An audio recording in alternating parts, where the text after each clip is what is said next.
وہ ان کے پاس ایک ایسی اللہ تعالیٰ نے ان کو خوبی دی، کوالٹی دی، اور کسی صحابی کے پاس ہو. یہ ذہن میں رکھیں.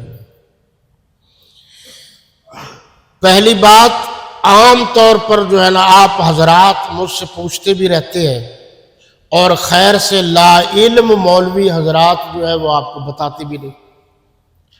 ترمذی شریف جلد نمبر 2 میں یہ بات لکھی ہوئی ہے کہ جب رسالت مآب صلی اللہ علیہ وسلم سے درخواست کی گئی کہ یہ جنازہ آیا ہوا ہے، آپ اس کا جنازہ پڑھا دیں، تو آپ صلی اللہ علیہ وسلم نے فرمایا میں اس کا جنازہ نہیں پڑھاؤں گا.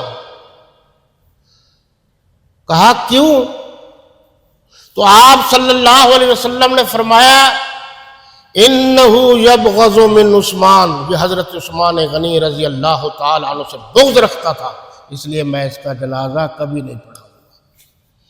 یہ حوالہ میں نے دے دیا ہے، پوچھو علماء کرام سے یہ بات ہے کہ نہیں ہے. اور ایک خصوصیت حضرت علی المرتضیٰ رضی اللہ تعالی عنہ کی ہے، وہ بھی کسی اور صحابی کے پاس نہیں. اور وہ یہ ہے کہ جب وہ بچے تھے تو انہوں نے کلمہ پڑھا تھا. آپ نے یہ تو سنا ہے نا، جو 4 جنہوں نے سب سے پہلے کلمہ پڑھا بچے تھے نا، حضرت علی رضی اللہ.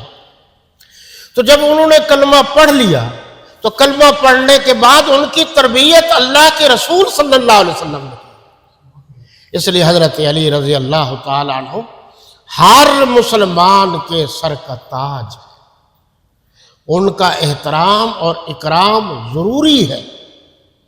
ہر مسلمان حضرت علی المرتضیٰ کو بھی مانتا ہے، حضرت ابو بکر، حضرت عمر، حضرت عثمان کو بھی مانتا ہے. جس طرح حضرت علی المرتضیٰ صحابی ہے، اسی طرح وہ بھی صحابی ہے. اور وہ سنی نہیں ہے جو حضرت علی کو مانے اور باقی صحابہ کو نہ مانے، اور وہ بھی سنی نہیں ہے جو باقی صحابہ کو مانے اور حضرت علی کو نہ مانے. میں نے وضاحت کر دی.